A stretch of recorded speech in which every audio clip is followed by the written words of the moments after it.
What's up, everybody? T Fields here, aka Thug Geek, with BSN.TV with our podcast, BlerdSoup, episode 7, here with the Fonz. Hello, Fonz. How we doing? I'm doing good, I love how you gave the but thumbs up. The thumbs up was awesome. Hey! I love doing the thumbs up. Just lets me know, lets everybody else know that I'm doing good. But I'm doing like super good today. It's a good day. Asking It's a good why? day. You know why it's a good day, y'all? Because Suicide Why? Squad comes out today. Back for Blood comes out for today, for the beta, for everybody that got into it. So it's a good day to be a gamer and a geek, and I'm super excited for it. So, but let's get the party started and let the Fonz leads the way. Okay, so oh my gosh, I'm really excited because I want to tell you guys that the Kickstarter for the Avatar: The Last Airbender Mm-hmm. tabletop role-playing game, Avatar Legends, is officially out. Make sure you order it Woo woo. because I'm going to, and it's going to be amazing. Mm-hmm. There's a trailer out already. That's fantastic. If you haven't seen it, all you have to do in YouTube is type Avatar Legends TTRPG and it'll come right up. But I am excited. You can be a bender, you can be a non-bender.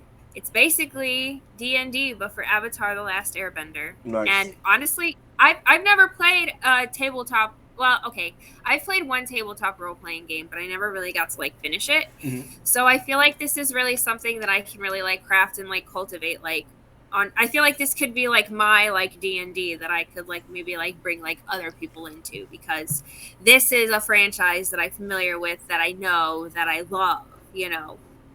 Right. That makes and I mean I love it. I mean literally like I love like Avatar, like it was so real for it to be a kid show. It was like one of those Yes. last good like adult kid shows, and they have a game. I mean they actually came out with a couple games and stuff too, but now they have a tabletop game, which I'm super excited. But I gotta ask you the question though. Are you bending or are you Yes. not bending? If you're bending, what are you choosing? Because I'm water bending all day because I got a blood bend. That's just me. Like blood bending is fucking amazing. Like that shit is like shut you down. But go ahead. What's your bending? My bending's gonna be fire bending. Azula? Are you trying to say that you're Azula? I'm not an Azula type. However, Mhm. I'm sure you can craft a character to be that way. I, however, would probably, first of all, you can definitely like, there's 3 different time periods: Avatar Roku, Avatar Aang, and Avatar Korra. So I think I definitely set myself in an avatar, in an Picky up Avatar. Roku, or yes, an Avatar Roku setting. So, I honestly, like, my first thought was like, oh, can I be a Kyoshi warrior? Ooh, yeah, for the non-benders, yeah. Yeah. Like, So can you be a Koshi warrior? Because, hey, Sokka was a beast though. Like for a non-bender, he held that, but he was a master swordsman though. Like after he learned, like he was just an all-around good leader. you can master weaponry. That is something that you can do. Because a lot of people don't pay attention. Like if you actually paid attention to Legend of Korra, Amon was just a better fucking Sokka. Like he literally was just a better like that. Even though he could water bend and shit, but he was just a better like yo. I'm gonna fuck you up without being like that's literally what he was, and it's fantastic. Yeah. But yeah, this I think if I really if I played the game and like was going to be a bender, I would be a firebender. But I honestly think like when I actually like get this game, I think for me, I am actually going to probably be like some sort of non-bender. So I think I would probably be like some sort of like swords lady. Mm-hmm. So that's what I would do. I'm still trying to see this firebending though. Like you gonna be more like Zuko. I mean, come on now. You trying to be like Uncle I think Iroh? I would definitely have like, I would want and aspire to have like an Iroh approach to firebending. Yeah. But I don't really think, just because of like my personality, that could like particularly happen. I wouldn't be as masterful as Azula, but I definitely think that I would try to draw my firebending more from anger than like what I'm supposed to. Yeah, because Azula definitely drew her shit from anger. Like, Yeah. No, Azula's sad because like she literally was doing this shit to be recognized by her pops. That's all she was doing this shit for. Like, even though I mean, Zuko was doesn't like, everybody want the approval of their parents though? Like, not I as can much as relate. Zuko, because I mean, because Zuko was like, yo, like, father, father, father. And I was like, yo, fuck that nigga. Fuck that. I was like, nah, man, I done seen this dude. My son got killed because I didn't say shit. I should have took over, and I didn't. I mean, my brother's young, but he out here. Like, Uncle Iroh, like, is just, like, such, like, the best person. Like, especially when he met Aang. And, like, they just talked. Aang is like, oh, I heard you make pretty good tea. Like, yes, I do. Like there was, like, no animosity. I mean, I could literally do a whole episode talking about Avatar, because this is how good it was. Like, I love, it's, But I love Korra because Korra ass got humbled. Like, Korra talked so much shit, and every single villain humbled her ass. Where Aang was just like, "Hey, I'm just trying to fix shit. I really ain't trying to kill nobody. But if you fuck with my bison and you fuck with my girl, all the smoke is coming." I think Avatar Aang had an easier time dealing with things than Korra did. She was a modern avatar for a modern world, like. And you had to deal with the Fire Lord. The Fire Lord gave zero fucks about nobody. Yeah. But I feel like here's my thing is that like prior to Aang restoring peace, like the only really industrialized nation was the Fire Nation. So when you have Republic City and the rise of like metal bending, there's like this entire just like they basically have like an industrial revolution, you know, and an industrial revolution means, you know, a richer, more, I don't want to say like capitalist like society, but I don't really know how else to describe it. Right. I mean, they describe Republic City as like 1940 Shanghai. Yeah. So, I mean, I just think that there's so many more layers to like what Avatar Korra has to deal with than what Avatar Aang dealt with. Avatar Aang had to deal with the fact that he was gone for a long time. 1,000 years, 100 years. He was MIA. Yeah. He was MIA, and he comes in, the fucking Fire Nation's out here just running shit. It's like, no, we can't be doing this. And then, you know, Korra comes. And the thing about Korra is that every single villain was like, hey, I can fight the Avatar. Like, every single villain leveled up. Like, that whole Aang was fucking some people up and shit, but like, when Korra came, every single person was like, yo, I used to battle Aang. Like, you ain't shit. Like, especially like with fucking season 3. Oh my god. Season 3 was fucking, oh my god, I can't remember his name, but like when the new airbenders came, what the fuck was his name? Oh my god. Zahir. Zahir was fucking ruthless as shit. So, so speaking of Zahir, you know how in the intros for The Last Airbender and Legend of Korra, they do the elements and people are bending? Yeah. So, it's the same for the Tabletop RPG's Kickstarter trailer. And so, air is Zahir, water is Katara, earth is Bolin, and fire is Zuko. Oh, nice. Old Zuko or young Zuko? Young Zuko. Okay. Everybody's that they're starting. Everybody's that they're like starting appearance. And that's the one thing I liked about the Legend of Korra. Like when you fucking finally saw Zuko, like he was just like Uncle Iroh. Like just super wise and super chill, got his own dragon, which I want a backstory on that. Like, okay, how you riding the dragon? Like, what's up with that? Yeah, like especially when you think about how there were only like 2 dragons left. Yeah. Like, is that one of the dragons, or did they have offspring? Like, it amazes me. Right. We don't. Let's think. We don't know. We don't know. Yeah. Like, let's be real. I can literally have a Zuko spinoff series and be perfectly fine with that. Yeah. Zuko, like, I think that would be nice because he had the best character development. I know y'all. We got other shit to talk about, but I'm just saying, like, one of the best turnarounds of a character is Zuko. Like, Zuko literally did a fucking complete 360.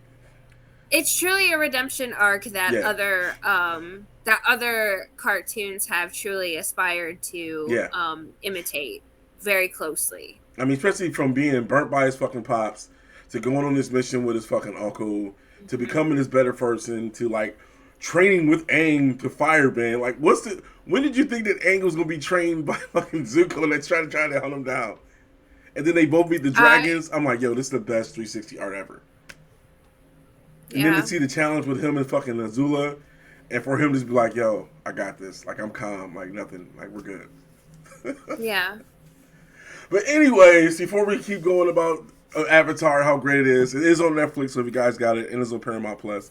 I mean, go check it out if you haven't, because it's one of the best series of all time. Like, it's good. Next to, like, I mean, especially for like adult kid cartoon.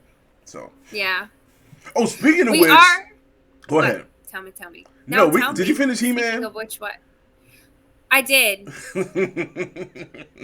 It did me 5 episodes and ending on a cliffhanger. Like, it's not fair. So how did you feel about it? Because everybody else who grew up with He-Man as well are just bitching like, oh, this is bullshit. This is some gender stuff, blah, blah. I'm like, no, it's the passing of the mantle. It makes sense to be Tila. And people are like, oh, well, you got She-Ra. I'm like, no, it's Tila. She's been there with Adam. I'm like, but Skeletor made sure he got the shit now. Like, that shit was so dope. I'm like, oh my God. Which I got Skeletor right there. I thought it was incredibly well done. Yes, Kevin Smith did a good job. Yeah, I thought it was. I thought it was fantastic because I was not expecting the twist at the very end. No, that was out of nowhere. And then the fact, like, okay, spoiler alert. Like when Evil Lynn like saw the shit when fucking Skeletor came out of her fucking staff and shit, and then she immediately went bad again. Like it's like what the fuck?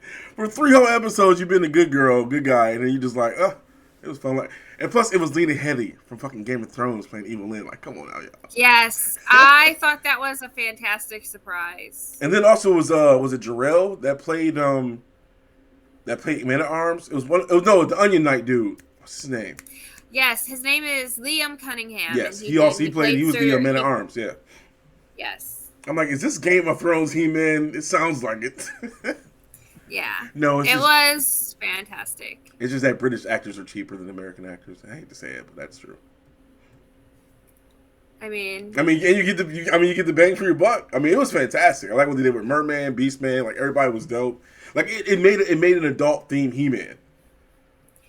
Yes.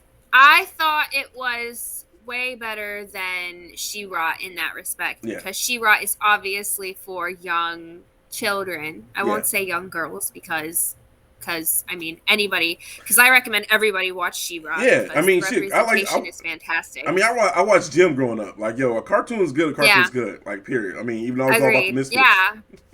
Yeah, so, I mean, She-Ra is great for kids, but this He-Man is definitely something for, people your age who grew up with it. Yeah. And, I didn't really grow up with He-Man particularly because it wasn't something that was watched in my house, but I was familiar with it. So what was watched in your house? Was watched in my house. Well, I say that because, like, I wasn't allowed to watch Ren and Stimpy or really The Simpsons growing up. But what about Doug? Like, really, Ren and Stimpy? Ren and Stimpy, I can understand he was out there. Rubbery nipples and shit. Yeah. My mom actually, she tells people to this day, her favorite, like, cartoon of ours, like, growing up, her favorite one to let us watch was Doug. Because Doug was real. Because Doug wanted some of that patty mayonnaise. No, but she just thought it was just like really, I don't know, she just thought it was just like really wholesome. So yeah, plus it's a real good interracial fucking TV series. Yeah, and I think that's what she liked about it too, because like there were like people of color on it for sure, but it was not really black and white per se. No, Skeeter was Evie black. was purple and Skeeter was black. Yeah, it was coded. You know what I mean? Right. Yeah, but she really liked Doug. Like I hate to say it because I can break it down. Like Skeeter was black. Roger was broke. He was. I hate to say it, he was like the trash, but then he got rich. And then like you have the one chick that was uppity rich, like Lisa Turtle. Like every character made sense. Yes. Yeah. And then Patty was like that upper middle class. That was just like, hey. And that's the same with like Doug too. Like they were both like that upper middle class style. Like I can depict Doug. I took Doug apart. Like once I look at it, I'm like, this is actually what this is. I love Doug. Yeah. She did really like Hey Arnold too. Another great show. Another great show. Another dude. Oh, so good. I was obsessed with wild thornberries. Yes. I wanted to be Eliza so bad. I wanted to learn how to talk. I wanted to talk to animals so bad when I was growing up. So. That Dr. Doolittle, that's what's up. I never see that was more towards like when I was coming out. I was more fading out at that time. So like I'm an '80s baby, so everything in the '80s, like from Yeah. Transformers, He-Man, G.I. Joe, I was there, and then up to the '90s, X-Men, Spider-Man, and shit like that. Then that's when I kind of left Nickelodeon and went towards the Yeah, I vaguely remember Thundercats, but I was super young. Yeah, the Thundercats, She-Hulk, and then Silverhawks, and then it kind of evolved into gaming, and then it's gaming into anime. Then when I finally realized what the fuck I was watching, I'm like, oh, that's been anime the whole time, and anime just took off. Yes, I remember the very first time I saw Pokemon. I do. So who's your favorite Pokemon? I mean, obviously everybody knows mine. My favorite first generation Pokemon is Rapidash. Really? Yeah. Because that's crazy. That's dope. That's dope as hell. Rapidash. That's Ponyta, Rapidash. Yep. Yeah, and that's the thing. Like, he doesn't burn his owner. He can literally burn his owner, but like if he trusts you, you can't get burned by his flame. Like, that's deep. Yeah. That's real. That's real. Like, yo, bro. Like, if I don't fuck with you, I will burn your ass off me. Yeah. It's my favorite. Who's your favorite first gen Pokemon? Oh, come on now, Gengar. That's my homie. Gengar. Okay. Gengar, I thought. See, I wasn't entirely sure. I just thought maybe you just. I don't know. When some people just like collect like Pokemon things for like the sake of just like collecting Pokemon, like having a lot of like Pokemon plushies. So I wasn't sure like if that was like one of those things or if you. Oh no, that's my homie. That's my dude. Like I remember when I first evolved him from doing the trade from Hunter to get Gengar. Like, dude, if all the way up to Generation 3 with his levitatability and stuff, and then plus like no physical types can hurt him. That's my homie. I mean, he's tattooed on my arm for a reason, y'all. He's right there on my arm tattooed. Like, that's my dog. I'm gonna show you. Yeah. So we just gave you like a plethora of things to like just go and watch that are available now. Exactly. But now I'm gonna talk to you about something that's actually coming out literally next Wednesday that I'm so excited about because it's technically all true. Marvel's a What If animated series is coming out on Disney Plus, and all of the events are canon because we now have the Marvel Cinematic Multiverse. Yup, and it makes sense, and that makes perfect sense. Because at first I was like, when you said it, I'm like, huh? But then I'm like, oh.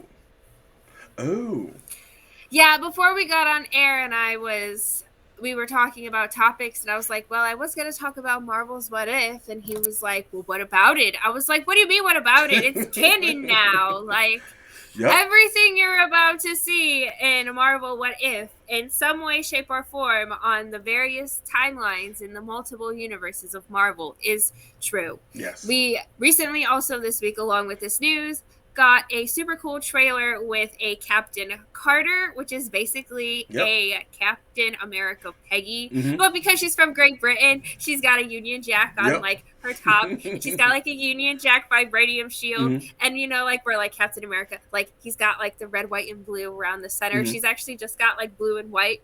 Basically, well, it is red, white, and blue, but like in the inside, it's a Union Jack instead of a star. And it's like the best thing ever. However, of course, because she's a woman, she's not wearing anything to cover her head or her identity. So everybody knows that she's Captain Carter. She's going to walk down the street and everybody's going to be like, hey, that's Captain Carter. So I just wonder how come she gets to maintain her identity in this case. Mm-hmm. And Captain America, like, in the cinematic, I guess in general, gets to maintain his. Like, why does Steve Rogers get to keep being Steve Rogers, but now Peggy Carter has this Captain Carter association? Because you can't. That's She's true. Not. That is definitely Her hair's true. all long and flowy and like such a mood. Like I kind of want to do my hair like hers. Like true, but that's not really. Enough. I hate to say it, but that's not really fight compatible though. Like you wouldn't want to have long hair. Correct. In a war. That's the last thing you want. It's long hair. Absolutely. Like hair is the last thing you want to worry about. You like I look good. Hey, you can look good doing it. Hey, I'm all about looking good doing it, but it's like that's a little stretch. Yeah. Shrapnel everywhere. So I think it excites me more that it's going to be canon because I know that the Black Panther episode's going to mean like so much more. Yeah. Because that was the last voice recording he did. That was the last thing he did. And I think that's why I really am ready for this show is because I was telling my friend this and I thought I was weird for it, but I really just want to hear his voice one last time. Yeah. And I think it's pretty cool. Right. Like it's Black Panther in space. Like that's gonna be dope. Like it's like Yeah. he's the Guardian of the Galaxy type shit. That's like Yeah. I love that. It's gonna be interesting. It's gonna be super. Like I mean, I'm super excited. So one thing I'm not excited for is the fact that they're gonna be dropping episodes once a week instead of just dropping us the whole thing like Netflix and everybody else does. But something to look forward to. I mean, plus in other news too. Did you watch the new Venom 2 trailer? Yes, I did. Yes, that I shit. did. Woo! Venom 2, Let There Be Carnage. I don't think it has a release date, and I don't even think it October. has like a rating yet. But October, yep. Of this year? Mm-hmm. Oh, wow. Yeah. That is super soon. But I feel like that's like a very perfect Halloween movie. Oh, just like the new Ghostbuster trailer. That is a perfect fucking thing. Yes. Ghostbusters Afterlife is going to be Yes. that Thanksgiving movie. Like it's gonna be like you eat, you're full, Yep. you're gonna go do your thing, and you're like, yo, let's go watch fucking Ghostbusters and just do a little Black Friday shopping, and then go see the movie afterwards. That's the best. Put your bags in the car and then go to the theater. No, make sure you drop this shit off because motherfuckers are stealing out here. Just a heads up. Oh yeah, Black Friday for sure. So after you leave Black Friday, just a spoiler, take that shit to your house, then go to the movie. Take it to your home. Because mofos are robbing. It is robbing season. Sadly. It is. Sad. But yeah, this week has been, at first I was like, this week hasn't been busy, but it's mostly just been a blurred nerd week. It's literally has been. It's been so enjoyable with just so many different events. It's like, I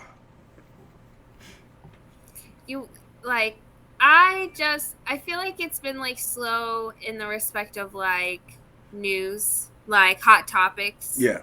Like big things that like multiple people are talking about. But I feel like it's been a lot of like small, like subtle stuff that like niche groups can get like really excited about. Yeah. Like Nintendo, as of Thursday, August 5th, Nintendo has shipped 89.04 million Nintendo Switch consoles, and it is the 7th best-selling console of all time. I mean, I do like my Switch. I used to love my Switch, but now that Steam Deck is looking pretty good. The Steam Deck is looking fantastic. And you want to know what else is looking good? Is if you are a Fortnite player and you're looking for something fun to do this weekend in Fortnite, the Rift Tour Music Festival is going on. There are 3 acts: Travis, Marshmello, and Ariana Grande, who has her very own Fortnite skin right now available in the shop. And I don't play Fortnite, but I love Ariana Grande, so I love this for her. She comes with 2 different outfits and 2 different versions of herself. She comes with a Piggy Smalls back bling, which it's like based on like a pig she owns. And I didn't know she had a pet pig. She has a little floaticorn emote, so she can basically ride a unicorn, and that's really cool. She's got a sweetener sail shards glider, so when you've got, I've seen like people play Fortnite, so when they parachute, they need a parachute, and so that's what it is. And then a 7-ring smasher pickaxe with a gem strikers variant, which is basically a giant like pickaxe and like a hammer, and I absolutely love it, and it's huge. I have been watching people just like play like her skin, and I love it. I'm in love. And there's 2 other skins that also came out for Fortnite this week. I believe you're more familiar with them than I am because they're Street Fighter skins. Yes. Yes. Can you tell me a little bit about those 2 characters? Yes. So the characters they brought in Cammy White, and Guile. And they're both like Cammy's with the British Air Secret Forces, like Secret Forces and stuff. And then Colonel Giles with the United States Air Force and stuff too. So these characters are like 2 like real world heroes. Well, Cammy's like the new future Bison character too as well, because she's brainwashed, and it's called Bison's Dubs, I think it was. But yeah, that's the whole comic based about Cammy's backstory and shit, because she was a killer. She's a killer, and then she gets her memory back. And then Guile just hates Bison. So it's actually pretty cool that he brought these 2 characters. I mean, I hate Fortnite. I never play it. I don't touch it. But it's like, I get it, I understand it, and it's just gonna keep making money because, like I said, because I'm gonna go off topic a little bit real quick. Yeah, feel free. But Fortnite has always been like, it has a certain, it knows its demographic. Like it does nothing but focus on the demographic. Like when it comes to the concert shows, when it comes to the events, they know that they got this between the ages of freaking 10 and 22 on fucking lock. So every single thing. So it's interesting when they bring in these older stuff characters like Street Fighter from Kami Gao. It's cool, but you got Ariana Grande, and they bring in these characters, they bring in these characters, the DC characters. Like they know it. They're sticking with it. They're making sure kids use their parents' credit cards for the purchase. They know what they're doing. Oh yeah. And I'm not mad about it. And I love the company because Epic Games created Gears of War, and I love Gears, but this can't get into Fortnite. I haven't tried Fortnite, but a lot of my my cousin and like his younger and like my pals like younger and like they're like that demographic you said, like that early 20s, late teens, they're like, oh, you got to get on, you got to try Fortnite, and I'm like, I don't know. But I did notice that you can do third person, so I'll have to check it out because I thought it was just like a first person, like Overwatch. No, it's third person. Yep. So. And I'm gonna be real with you. The only reason I don't play it because I don't want to like it, and I know that sounds fucking childish as shit, but I just got a feeling if I start playing it, I'm gonna like it, and I'm gonna be one of Fortniter, and I don't want that to happen. I'm a Gearser. I'm a gearhead. I'm a cog. That's what I focus on. So you can still be a gearhead and like Fortnite. It feels like betrayal. I feel dirty. Like ugh. Betrayal. How have you forsaken us, Tim? Like, and that's why I don't touch it. So now Ariana Grande's got a Fortnite skin. LeBron James has a Fortnite skin. I saw. So I wanted to ask you, and I made sure that I wrote it down because I wanted to ask you. I wrote down, if you could put any celebrity in the game of your choice, who is the celebrity and what game are you choosing? Wow, that is interesting. Any game of my choosing too? Oh man. Yeah, I didn't want to limit it to just Fortnite because I knew you did. I knew you didn't play Fortnite. I didn't know that you were scared to play Fortnite because you like it. I see my nephews. They'll come over and play it and shit and all that different stuff. But I'm like, nah. Like my nephew Blake was good at it. Then he switched over to COD. Now he just plays nothing but COD and shit. But if I can bring any character, any celebrity to a game, that's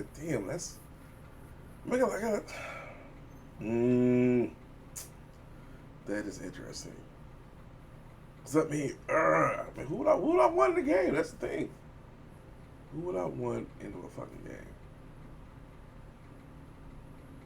You know what? It would probably be. Ooh, yes. Ready for it? Ready for this? Yeah, I am. Denzel Washington into Grand Theft Auto. What? Yeah. That shit would be gangster as fuck. Like especially like if and I would be Pacific with this Training Day character in the Grand Theft Auto. Gosh. Yo, and then actually had the vehicle in the game too. Oh shit. And then have like a scene like wherever he drives into a neighborhood, they let off the doves and shit. That would be the most gangster shit in the world. It wouldn't even occur to me to like stick a celebrity in a Grand Theft Auto game. Right, and it's the thing. It's a shit ton of. They do a shit ton of voiceovers too. There's a lot of celebrities that are in this shit. Like Ray Liotta did, fucking Vice City and shit. Like, they got some names. And Rockstar got money. I am always incredibly surprised by like the number of like big like name like voice like big names like who end up doing like video game voices, whether it be like for full whether it be for like full video games or just like cameos. Like the guy who does Parthenax in Skyrim, I believe I was told he does the voice of Mario. It's me, Mario. Yeah, like. Well, that's the thing too. Like, go ahead. I just think that's like big, like range, you know. Mm-hmm. So what about you then? What's your character of choice that you would bring into a game? Oh man, okay, so. I thought about this because, like, it made me think about how I wanted Green Day in Guitar Hero way back when. Mm-hmm. Like, how I would just love for, like, my character. Because, you pick your character in Guitar Hero and you pick your guitar. It would just have been nice to be able to pick, like, Billy Joe Armstrong and, like, play as, like, Billy Joe. Or, like, it would have been also nice if they had, like, their own, like, rock band. Yeah. game, I think that would have been way cooler because you have your bass and your lead guitar and Yep. your drums. So you just need like a trio. So I always felt like, I mean, and I know that like Green Day, or not Green Day, but like Guitar Hero and like Rock Band was always supposed to be like a mix of like new and like old music, and Rock Band was more about, more like heavier stuff, and Guitar Hero was more like popular stuff because it was like, family friendly. So I always thought that like Green Day could go either way, When I Come Around could have been on Guitar Hero. True. And then like something like Holiday could have been on like Rock Band. That's true. That's one thing. I definitely played more Rock Band than Guitar Hero because I know. And I'm the opposite. Because Rock Band had more fucking Weezer, and I love Weezer. Like Weezer's, that's my shit. And so like me and my nephews would fucking kill that shit. Like I played the drums, my nephew sing, and my other nephew did the guitar. Like we would just destroy shit. But I do miss games like that though. Like I feel like, especially like, oh my god, those games that would have came out during the fucking pandemic last year and shit. Like it'd have made the time go a lot faster. But they were such big party games, and then for a while you could find them in arcades, like even like Just Dance and stuff too. Like those games were real popular. Yes, I love Just Dance. But then again, I grew up on DDR. I was a Dance Dance Revolution motherfucker. Like I loved DDR when they made it for the PlayStation. Yep, PlayStation 2. Yeah. Like Cypher's my shit. I was fucking I was fucking G'ing it. It's like, how's this big motherfucking dancing this fast? Like, 'cause I got the skills. Wow, music games. What a genre. That was definitely in the 2000s. That music games took over, and then it just kind of just. Yeah, because multiplayer, because multiplayer online connections got better, and it's weird because I figured that shit should have grew, but it did the exact opposite. It just tanked that.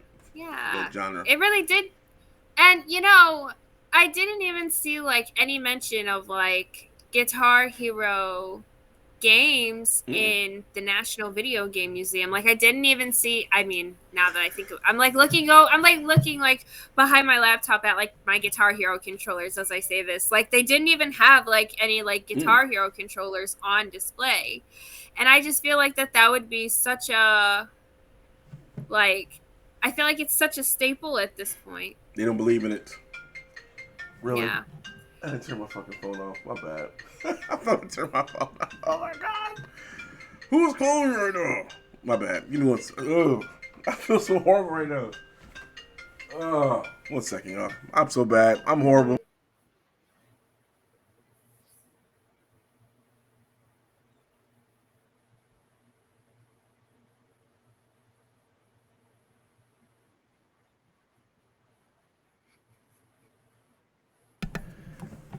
My bad, y'all. I didn't mean that. Did not mean that. I usually have all my phones are on vibrate, and all of a sudden I'm like, why is my phone going off? But anyways.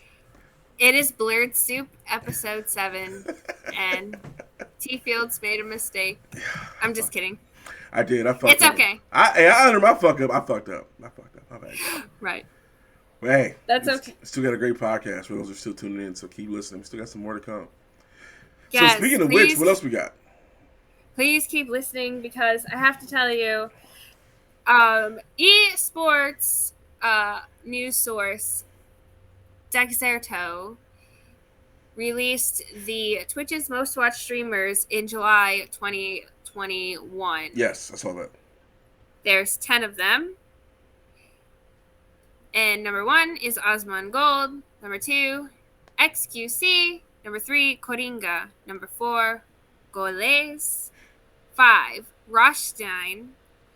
Number 6, Trainwrecks TV, which is exactly how it sounds. Number 7, Hasanabi. Number 8, Hastili. Number 9, Limit Maximum. And number 10, Ebuy. And their categories, just for the record, are gaming, just chatting, gaming, casino streamer, podcast, political commentary, gaming, just chatting. So, let the record show that having a pools hot tub streaming channel is not the end of Twitch. Yeah, just get your numbers up. But at the same time, that list didn't include any black Twitchers. Absolutely not. And that's which why was going to be my second point. My bad. I jumped the gun. No. I'm like, that's a lot of I just wanted to let the record show for that. And yes, none of them are black. However, a lot of them have different first languages than English, and one of them is Brazilian. And when I tried to look up Coringa, Twitch streamer number 3 in the rank, everything was in Spanish. So cool. So basically, we got one person of color. They got one person of color in there. I'd peg that there's more than one person of color in this set. But, I mean, the fact that there are no people who look like you and I on this list, I think that, you know, also says something about what people... I think who is streaming is important. Yeah. But I think the categories that aren't gaming, though, are the ones that, like, stand out to me in this. Mm-hmm. Because, like, you know, I say the bit about pools and hot tub streams, but honestly, the same could go for, like, any of those categories. Right. Like, I wrote down podcast, political commentary, but honestly, like, those end up being, like, in the just chatting section. Yeah. You know, and that's actually surprised me that just chatting is actually one of those popular things. I think that's pretty cool that people are really interacting like that. Because me personally, I use Discord when I want to chat and talk to people. So when people actually going out and actually just know, so that's got me having this question: should we start streaming the podcast through Twitch? Because we can do that. We could. There are a lot of podcasts that are happening on. There are a lot of podcasts going on Twitch right now. Because I can literally, in like less than 2 seconds, I can stream this bitch right there, right now. Boom, done. And then if we can just do it just on the IRL, just chatting and let people come in. I mean, we have the technology. We have the technology, and the podcast does come out every Friday. Yes, it does. Anyways, that's something we'll put on the table, folks. Put on the table. Yeah. This makes us think, you know. This is a very because I love interacting with people. I love that. I love that too. Yeah. And I love being able to do it in real time. And especially when people can jump in on our Discord or jump in on the chat, just ask us questions and shit. I think that'd be pretty cool. Yeah. So send us a message if you guys want us to go live with this. I'm interested. Yeah. I'll make sure to bring one of our sponsors on board.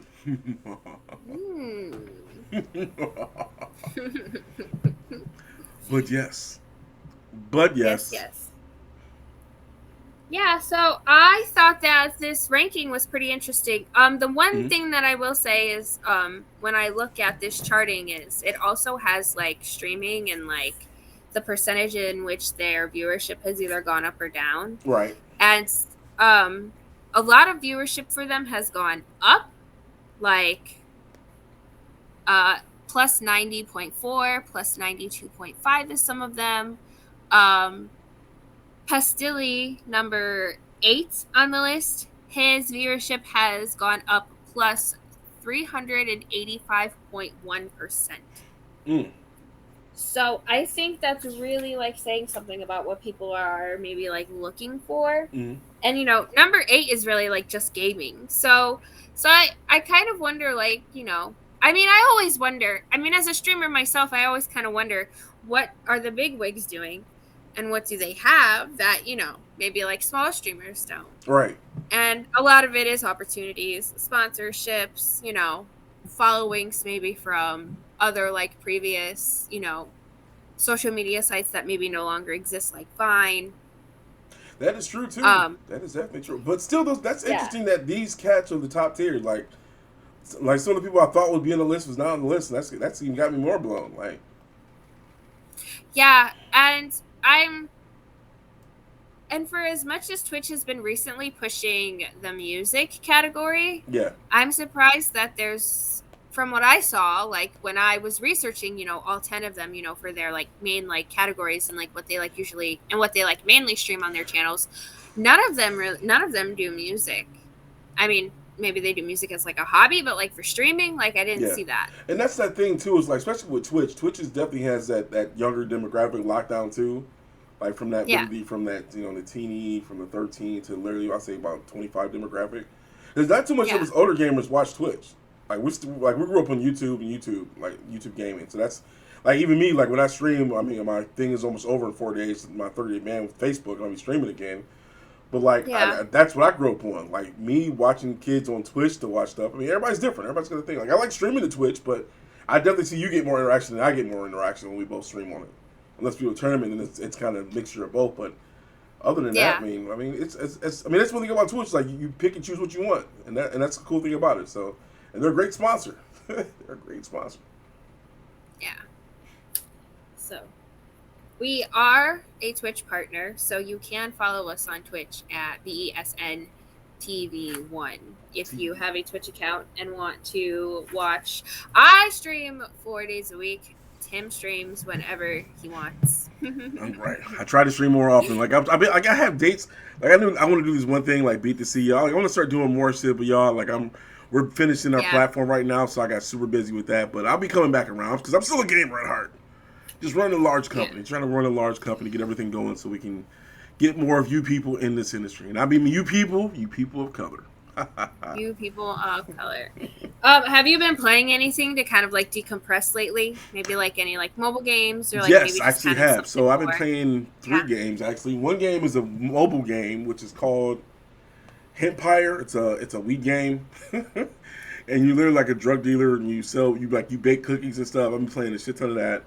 Just like when I'm been busy doing coding and stuff. And then I've been playing Biomutant.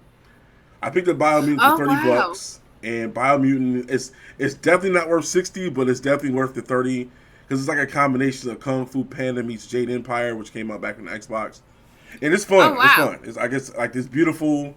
Like you play as different characters, you learn different abilities and stuff. It's open world, and I've been gaming on that. But this weekend I'm about to be jumping on that, Back for Blood because I love Left 4 Dead. Like Left 4 Dead was me and my homies, Outside Gears, and like that was the last time me and the homies all played games was Left 4 Dead 2.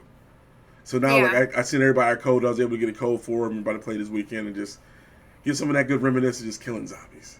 Because I don't play Call of Duty zombies. That's not zombies to me. Give me that Infected. Give me that Back for Blood. Give me that Left 4 Dead type. Which is weird because usually I like games like that, but I haven't touched Dead by Daylight in any of those games. I've never played Dead by Daylight myself. I don't know. I'm very picky about my horror games, especially because like I'm an Until Dawn purist, so I've only been wanting to play the Dark Pictures anthology. Like when I think about playing horror games like that. Mm-hmm. So I'm really excited for House of Ash. So do you play any of the Resident Evil games at all, or Silent Hill? I have Frame? not played any. I have not played any. I have not played Silent Hill. My boyfriend wants me to. I love my boyfriend a lot because he loves giving me like video game recommendations. I'll be like, I kind of want to play. My friends want me to play like this horror game with them, and he'll be like, you should play Silent Hill instead. And I'm like, Silent Hill 1 or like Silent Hill 2? And he's like, Silent Hill. I don't know if he says like Silent Hill 2 or Silent Hill 3 usually. Yeah. But he wants me to play a Silent Hill game, and I've never played Resident Evil, but I've watched people play Resident Evil. I think it was Resident Evil 7 that I've seen people play the most because I knew a couple people who played that one in front of me, and it was pretty. I don't know. It was just pretty gruesome. Like I had never seen a Resident Evil game until Resident Evil 7. So so I was incredibly like blown away by how intense it was, to say the least. Yeah, for me, my favorite's still 3. I haven't touched 8. I have a copy of 8 just sitting here at the village, but yeah, 3 was my favorite, one of my favorite ones, because like it was just like Jill trying to get out the fucking city, and you got this big motherfucker chasing after you the whole time. Like it was real. I mean, that's my girl. I think I could get behind I think I could try like Resident Evil 8. I think I'm more intrigued by like the story and like the lore enough to be able to give it a shot. Well, do you want to stream it? I'll make it happen. Shit, you want to play it on PC? Shit. I mean, I kind of do. I mean, Don't give me the kind of, you know what I'll do. Come on now. If you want to do it, we'll get it in. I turned my camera on so everyone can see me. Yeah, if you want to, let me know. We'll talk about that after the podcast. But yeah, I'll definitely make that happen. That's not an issue. Jump on that shit ASAP. Like, oh shit, she's playing hard. But I will say this though: if you're gonna play 8, yes, you gotta kind of play 7 a little bit because it's a continuation of the same character. So should I play 7 first and then 8? Yes. I think I should, because I think if I play 7, I'll be able to get the mechanics down more. Well, they added some of the mechanics. It's still first person when it comes to 8. But they added a couple other mechanics too, like blocking and stuff. But yeah, this is the continuation of the Ethan Winters story.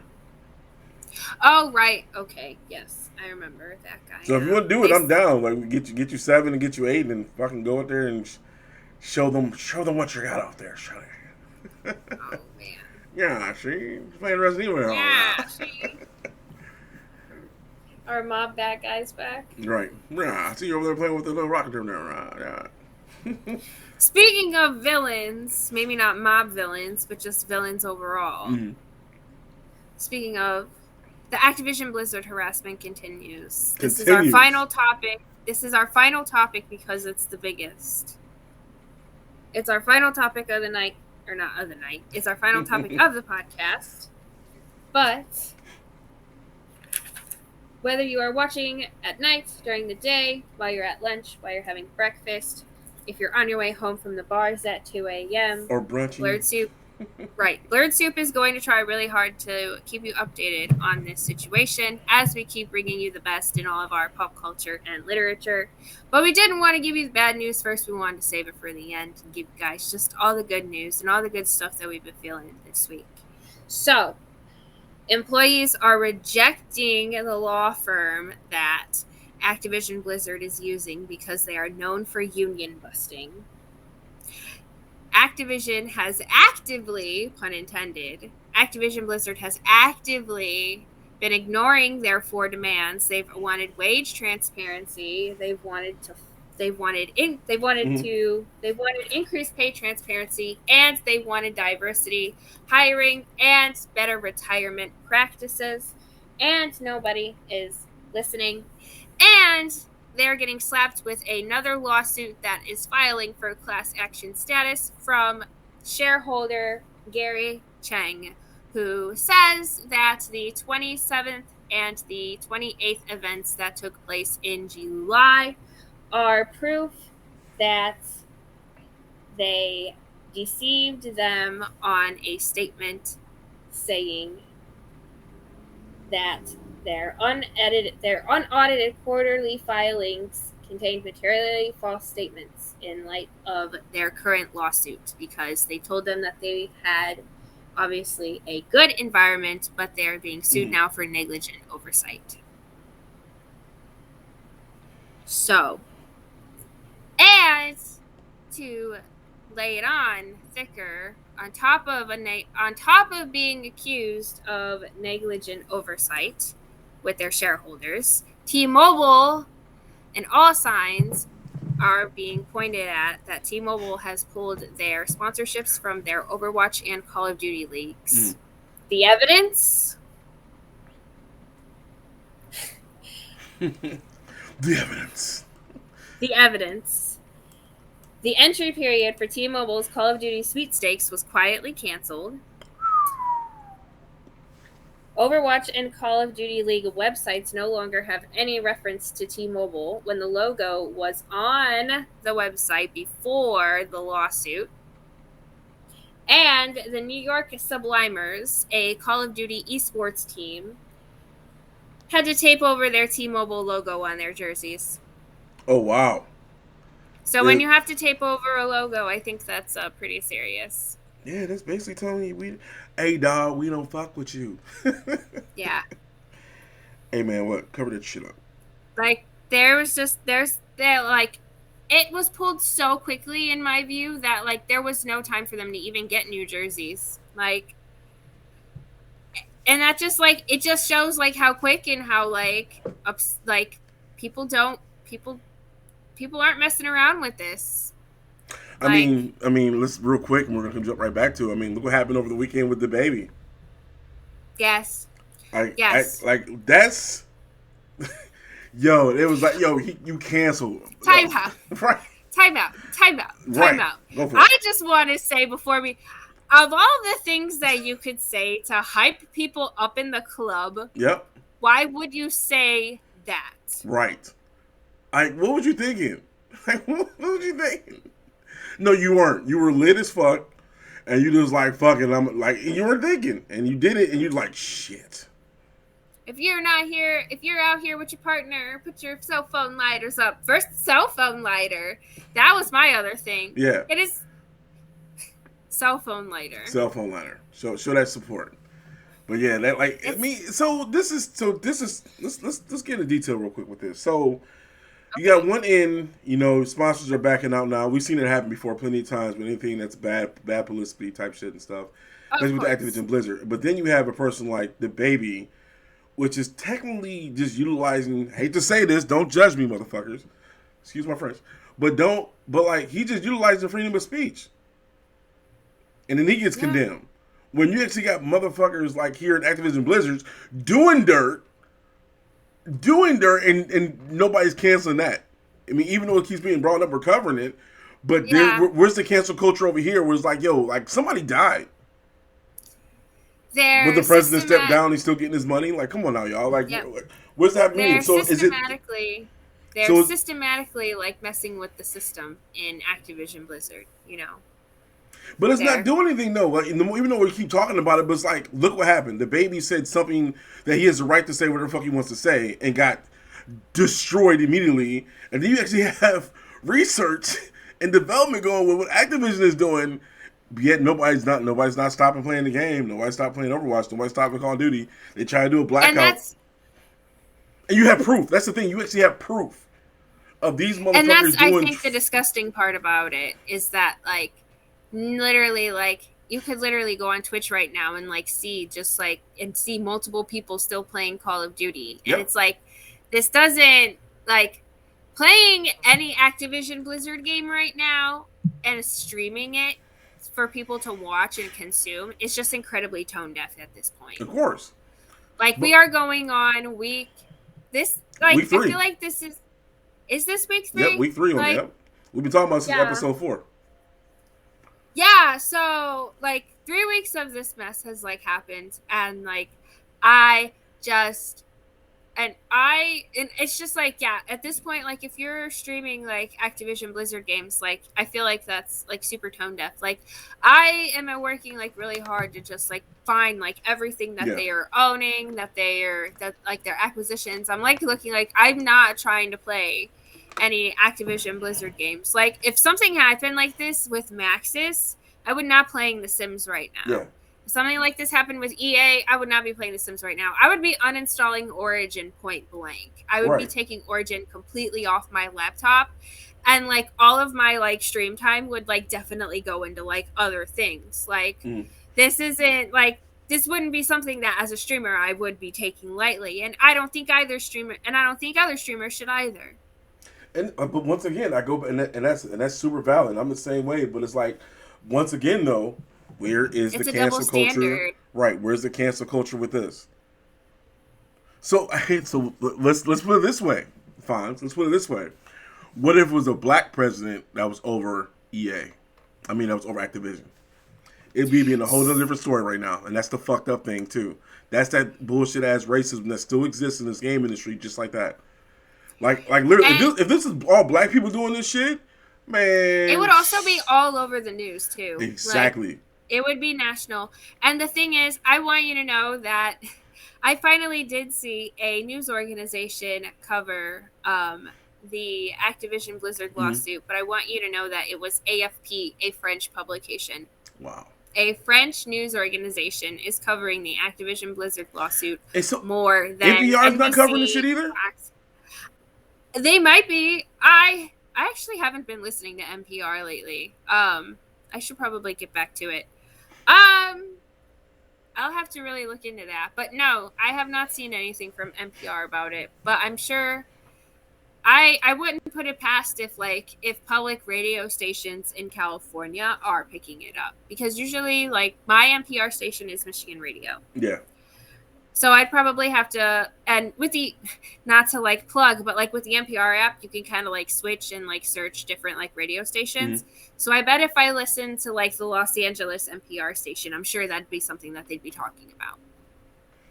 That's still crazy though. So how do you feel about this double standard of this culture? Like you have the counterculture that's shooting motherfuckers down for speaking their mind, but then you got the counterculture not touching something where it's proven evidence of fucking audacities of shit. Well, it's funny that you said that you've made like this Activision Blizzard comparison, because the thing I've been seeing is why is it okay to cancel the baby, but it's not okay to cancel Lil Nas X? Exactly. And my thing has always been, when it comes to the idea of cancel culture, is that I've never thought that like cancel culture should be something that should be done like socially. I like don't think that like people should just like actively like come together and be like, hey, we shouldn't like support this person anymore. And maybe I feel that way because of like the way things have transpired for me to actively cancel a certain celebrity from like my life. But like I just find like it should be like, if you don't want to listen to someone anymore or like support someone anymore because of something that they've done, like I feel like that should be a personal choice, and you shouldn't like try to force that on other people. Because forcing people to not listen to someone, forcing people to not like support someone, I don't know. I guess it's just always, I guess, you know, for some people it's like, I wouldn't want, if I did something and like people like, you know, found out about it and were like, oh, well, don't support her, like that would be like, that would suck, because like I still have like a life to make. Like you can't just like you, I mean, you can socially shun me all you want, but I still like, you know, would like, I still need to make money, I still have bills to pay. Like I still have a, you know, he makes music, he's an artist, he has a job to do. And you know, well, a lot of people are like, well, if you do your job poorly, you don't get paid. And a lot of people may say that he did his job poorly, and then Lil Nas X didn't do his job poorly. So I don't know. I just feel like it's a slippery slope. It's like you cancel one person and then, you know, then you have to cancel somebody else. And then it's just like, I don't know.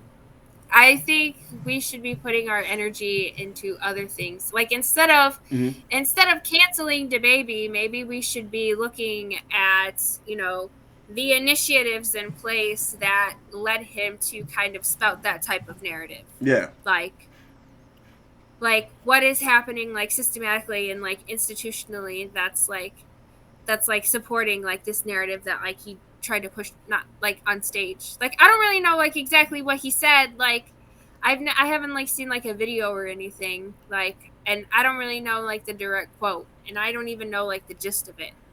Right, and that's the thing. Like even it's just something that he said about, you know, the LGBT community type stuff. But my issue, once again, I just go back to the fact like that was freedom of speech. This is actually acting and doing. And yet it's not the same thing, and that's what's irritating me the most. Is like nobody is canceling Active. Where's the cancel Activision Blizzard at? Where's that outrage? It's more like, you got her ass, deal with it, and then that's bullshit. Yeah, because that's real. But I mean, we've been talking about this thing for 3 weeks now. If it wasn't something that we're like, yo, like this is like that should not be thinking about. But instead, you're over here worried about somebody's freedom of speech act when there's actually somebody out here acting on stuff. Where the president of the company stepped down because he knew he was involved in shit in this Cosby room. Fucking Bill Cosby room, y'all. Come on now, y'all. They had a photo with Bill Cosby like, yo, you come in here, shit's gonna get weird, and that's just not cool. But yeah, and not only was President J. Allen Brack did step down, and he will be replaced by co-leaders Jen O'Neill and Mikey Barra, which is the first time that Activision Blizzard has been led by two people in the same position at the same time. And also leaving with the president is HR executive Jesse Muschek, and he was the top AR representative at Blizzard, and So it he knew. is definitely So he definitely yes, knew and brushed it under. it's definitely shown in the lawsuit that HR was very well aware of the things that were happening. Just brushing under the table. Brushing it under the fucking table. Yeah. Nothing it's to see here, very people. important to protect yourself in the workplace. Nothing to see here. Just some sexual harassment and some people dying. Nothing to see here. Go back to your WoW, your Overwatch, and your COD. You have a good day. Yeah, don't bring that over here, buddy. Don't bring that over here. That's fucked up. But oh shit, the baby over there talking about gay people. That's not cool. Cancel him. I hate to say that, man, but I don't like that double standard. I don't like that at all. Wrong is wrong, period. There's no levels of wrongness. It's either it's wrong or wrong. Yeah. Like, well, it's wrong when this. No, it's wrong because it's a black person saying it and then using that against them. Like I said, if Activision had predominantly black people doing this shit be on Fox News. This should be black. They'll be like Black Game Development Company out here. Oh, Fox News would have a field day with something like this. Right. Black Game Development Company, Activision Blizzard.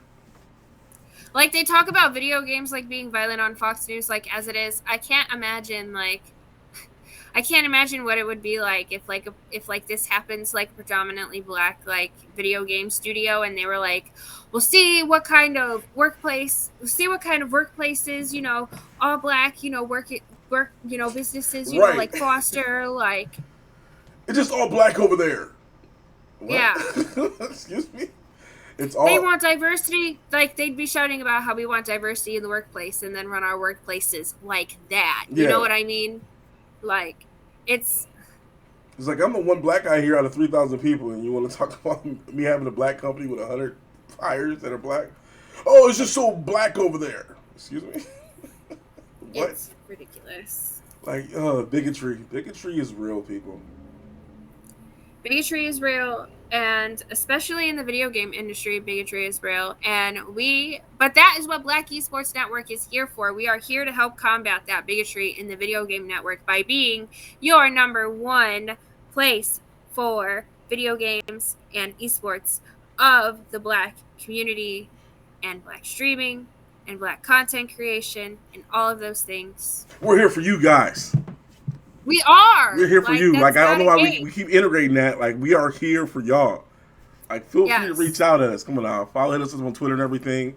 This has been a great podcast. It's been fantastic. We got tournaments coming up. We got a lot of different things that we're working on in the background, y'all. So definitely stay tuned. I know we're not active as we were last year with the tournaments because we're building the platform out now. So we just got super, super busy. But we're doing this because we have to represent black people at its fullest and at its greatness. And that's exactly what we're going to do. So we make sure nothing we do is half-assed. We make sure it looks good. We put out there and make sure it's fantastic. And that's what we're going to fucking do. So I'm super excited. It's been a great. So definitely hit up the site. Check out the new article that we just dropped with the interview that Fonz did. That was fantastic. Definitely check that out. And this weekend I'll be playing Back for Blood. So hit me up, ThugGeekCom. I'll be jumping over there. What do you be gaming on this weekend, Fonz? I will be playing Lion Song for our Free For All Friday. And don't forget, on Mondays and Wednesdays, I do a Sims 4 stream. Mondays is our Let's Play Mondays. We will be back doing our Stranded Island Living Challenge. And then on Wednesday, I am back streaming with a new build layout. And then we have Tears Days now for Assassin's Creed Valhalla. We are celebrating the upcoming release of the Siege of Paris DLC for Valhalla. So every Tuesday from 11 to 2, while you eat your lunch, wherever you are, you can catch me playing Wrath of the Druids, where we are doing the Ireland DLC. And let me tell you, as somebody who can trace their matrilineal line all the way back to 17th century Ireland, I am so happy to have this DLC. That's cool. I was actually able to trace mine on my father's side back to 1820. His name was Gabriel. It was Gabriel Richards, and he was sold to a Richards. I actually was able to trace my possible line from slavery. That's just crazy so far. Wow. Yeah. Gabriel Richards, and it literally says that he was sold to his brother, another Richards, and if he dies, he gets sold to another person that's in the family. I'm like, yo, I'm actually looking at this right now. Like, I can literally trace my family lineage to slavery. That's so wild. Yeah. Like, and the thing is, like, that's just like 200 years ago. Like, I can trace that shit. Yeah. Literally 200 years ago. Isn't it crazy? But that's what it is. Well, other than that, y'all, we're back here for another podcast next week. Thanks for tuning in. I'm your boy T Fields here with the Fonz, and this has been some BS.